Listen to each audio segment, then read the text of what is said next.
Hi, my name is Rigo Alcaraz, and I'll be talking to you about the 5 simple rules when it comes to real estate in Chicago. And to be more specific, I am a leasing agent because in this state you have to be 21 years or older to apply for your broker's license.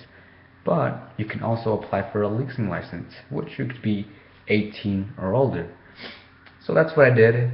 I took the courses and I passed the state exam.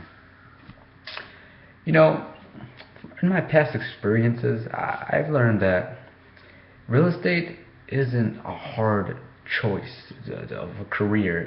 It's not, it's not like you really have to put a lot of time into it. It's mainly all about you and who you work with. I mean, when I said you don't have to put a lot of time into it, I meant that you don't have to study a lot. You don't have to read a lot of books. You don't have to, fuck, man, you don't have to go to college for this, man. I mean, you don't need to go to college to get a degree and then get a license. Come on.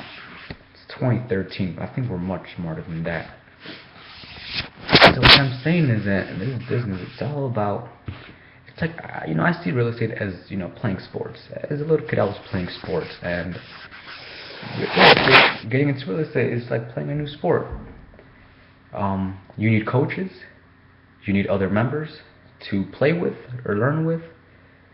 You need to really give it your all. You got to be dedicated. You got to love what you do, because if you don't love the sport / if you don't love real estate, you're gonna end up failing. You're not gonna do deals. You're gonna be a big failure. So, lucky for me, I like real estate and I think it's fun. And if you think it's fun and exciting, then you're in a good path to success. And yeah, so I mean, this video is mainly for people who are thinking of joining real estate in Chicago or any other state in the United States of America that you may. I mean, you have to be 18 or older to apply for a leasing license. And my recommendation for you is that to pass the exam, it's not easy. It's not easy. It took me my 4th try to pass my state exam. And 4th try was the last try I had, because if I failed my last try, I would need to take the courses again and then apply for the state exam again, and that was just more time and more money that I had to spend. And I mean, I couldn't afford that. But luckily I passed the state exam, and I'm currently a leasing license agent.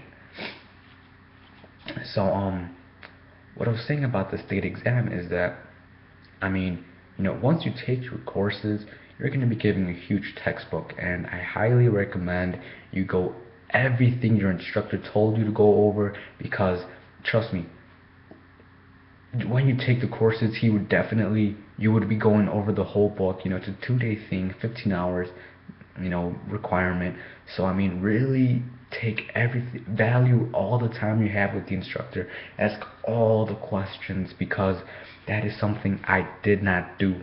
I simply went in the classroom very confident, thinking, oh yeah, I watch a lot of $1 Million Listing Los Angeles, I can definitely pull this off. Like everything that I saw on TV is definitely going to be on the exam. Like, oh, I know this.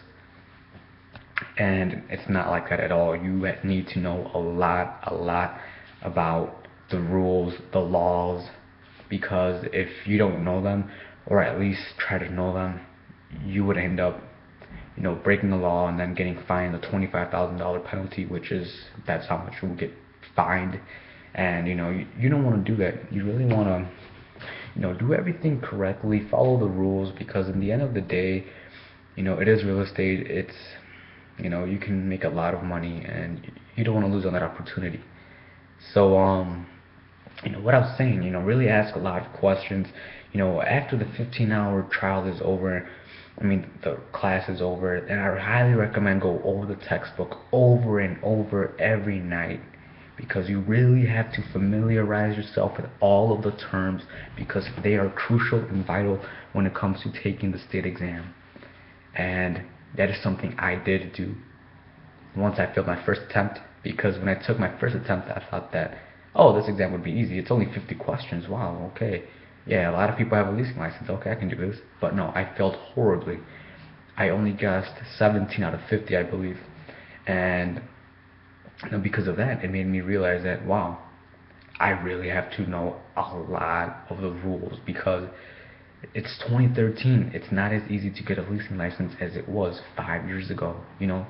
And, you know, since it's more stricter, I mean, better for us. The harder the exam is, the more prepared we'll be, and the better off we'll be than the recent agents. Because a lot of this is this is a competition business. This is an entrepreneurial business. You represent yourself and your business, and you got to take care of your business and your name. You cannot make yourself look bad. So, yeah. I mean, you can definitely subscribe to my videos and or contact me.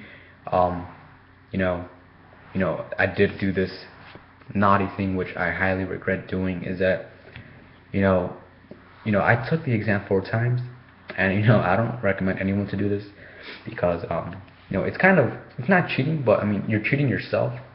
And what I did was, after my third attempt of taking the state exam, and I found out that I failed it again. I went to my car, and inside my car, I was depressed. I was really depressed. I thought that, okay, I'm not gonna pass this exam. It's really tough. But the smartest thing I ever did was when I was inside my car. I just took out a piece of paper and I got my pen and I just started writing down all the questions that I memorized from the state exam, and I wrote them down, and it was about 30 questions that I remembered. 30 questions that I knew that I did not get right. And thanks to that, I answered all those questions by my mentor, by Graham Allen from Kill Realty, a great guy. And I studied them. I looked over the book over again, the whole textbook that I got from taking the courses. And luckily, I passed my exam on the fourth try, thanks to my my great strategy of writing down all the questions and keep on working hard, not giving up. And that's what it's all about in this business, not giving up, because in the end of the day, it's competition. If you're new to this, I'm new to this, I'm still learning, and I'm only 19 years old. That's what, this is a mentality everybody has to have, that, I gotta keep on learning, because every successful broker you see out there on TV, they started the same way as we did, but they did something better, they learned more, and, that's why they are now the way they are, because, they obviously did some things and years later to, change their future. But, like I was saying about leasing, if you're new to this, it's a business. Treat it like it's your life, because this is your source of income. I mean, here are my. This is how I see real estate, and this is how I see how I should structure my own business, and how I want to, market my business. My idea is, here's some strategies for yourself if you want to join this business. And it's simple, it's easy, it's no big deal. My first rule in this business is to treat everybody better than you treat yourself, because at the end of the day, your clients, they're the one paying you. You're not working for anyone. You're your own boss, and you got to treat your clients better than you do to yourself, because if you don't, you're not gonna get recommendations, and you're gonna make yourself look bad. Your business will fall and drop. You cannot do that. You gotta treat people better than you do yourself. You gotta take them out to dinner, or any crazy idea. But once you're a broker, okay? Once you're a broker, sorry, I'm just talking once I'm a broker. But as a leasing agent, it's different. I know that the only way you can make money, I'm a leasing agent in Chicago, and Chicago is the most leased out, I think, city in the whole United States of America, because it's not like Chicago resembles New York, but the huge difference is that in New York, you can buy or sell or lease an apartment, and in Chicago, 90% of the apartments are strictly leased out. because of colleges, universities, and I think because Chicago isn't up there yet to be able to start selling their apartments to people. But so let's just say that, I mean, let's just say that you live in Chicago or you live in any other city in the United States of America that resembles Chicago and its market and leasing, because it's a big difference. But what I do in Chicago is this, I mean, this is all you have once you're a leasing agent and you're 19. Lucky for me, I'm 19 years old. I took a break from college, and what I'm doing now is that I'm contacting all of my past friends, all of my friends now that are in a university in Chicago or any university in Illinois, and I'm letting them know that I'm a leasing agent, I'm full time, I can definitely help them find an apartment, and they can definitely contact me because I'm available, and I think it will be fun hanging out with me. It's always fun hanging out with the younger people because we're much more exciting than the old people. But that's one good strategy. Always contact your past friends, even when you're a broker. Contact your past friends and let them know that you're a leasing agent. And that was one strategy that I started doing right off the bat. As soon as I got my license and I signed for Killer Realty, I started contacting all of my friends, my sister's friends, my cousin's friends, my uncles. I let everybody know that I was a leasing agent because you want them to know so they don't hire or work for somebody else. And sadly, that's the biggest weapon you have in this business is your family and referrals. But I mean, working for a realtor company, because you must be sponsored in order for your leasing license to be activated. You need to be sponsored, and once you're sponsored, and you obviously get a lot of resources from any realtor company. For example, with my realtor company, I have access to Craigslist, Zillow, where I can be posting 100 ads a day of of all of the apartments in Chicago. And Craigslist is one of the most popular websites for this, and obviously this has really helped me get a lot of new clients I've never met. And I find it fun always getting phone calls by random people asking if the apartment is still available. That's really fun and exciting, and that's a really strong tool that you get from your realtor company that it's just a good way of it helps you a lot, because you're not on your own. You get help from your realtor company. The way that I view my company, I do pay them. I had to pay them for a initial fee, and I also pay them monthly just to cover the resources that I'm using from them, and paying the people that work there at that company. It's business. Business is business. They help me, then I gotta help them by financial reasons. And the way that I see this realtor company is like how I see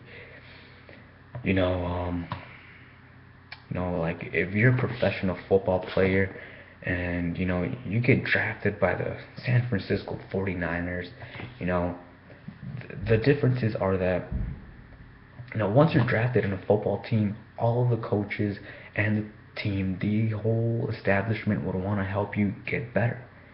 And that's how it is for a realtor company. You pay them, but they're honestly helping you grow your business, and that's important because the more you worry about growing your business, the more successful you'll be in the future. And my recommendations and tips are that from my past experiences, starting off, I was really giving up and losing.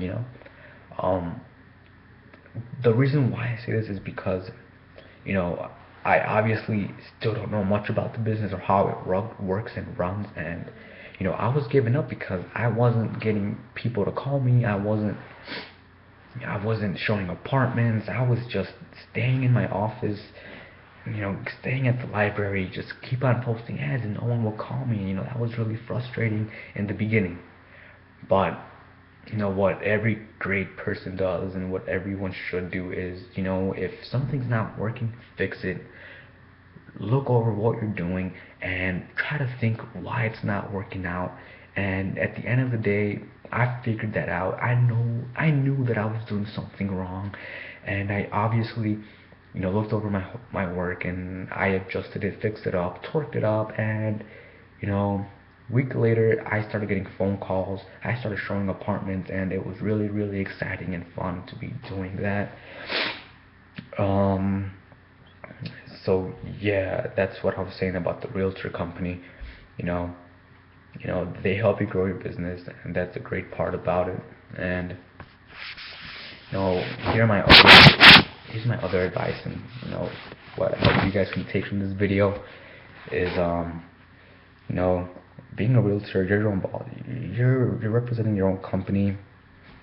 You really gotta change the way you're perceived by people, because if you're looked at as if like a bum or a goofy guy or a party guy or a alcohol party addict or any kind of thing that does not make you look professional, or people know that this guy is not serious, you gotta adjust the way you're looked at, the way you're perceived. You gotta change. That's important. You gotta change. The way you dress is important, the way you look, the way you whatever. Once you're out in public and you're passing out business cards, because you want people to know that you're serious, and that you're very serious, and that you care about your business, and you want them to call you, so you can have business. And that's important. The way you market yourself, you really gotta market yourself importantly, and really, really do that. And lastly, my last tip for you guys would be, coming from a 19-year-old, but I really put a lot of time into this business. But my last tip for you guys would be yourself. I think this is the most important tip of all of them, is to be yourself when it comes to being around your clients. Do not be that robot, boring guy or don't be nervous, don't be shy. Look at this as having fun. That's the most important thing. You want people to know that you're being yourself. You want them to know who you really are. When you call people, ask them how they're doing. Talk with them as if you're having a conversation with one of your friends. Don't just talk to them strictly business, because business is boring. Everybody hates talking business. You don't want to be the guy that is the boring guy that, oh yeah, let's call this guy just because I want to know about this. But no, man, be the guy that any client can go to for any reason at all. Be yourself. Open yourself up to all of your clients, because that is what they want, that is what they like, and that is what they see in people. And if you really do this in your business, you would succeed. And here's a great tip also, just to end this and wrap this up, is you gotta fail and fail and fail over and over and over again to succeed. And what I mean by that is if you're failing, learn from it. Learn from your mistakes, learn from your failures, and get better at it. Lift yourself up from the ground and get better, become better. Never give up, because once you give up, you're a failure, and you will never succeed in life if you're a failure. So always keep on trying. Always push yourself every morning. Make a schedule. You gotta make a schedule for every week. You gotta write down what you're gonna do every single day. Look up on the internet what successful people do. Exercise, eat well, because you gotta have a positive mentality. If your mentality is down the drain, your business is going down the drain. So change that, change yourself, change the way you think. You will be successful. Thank you.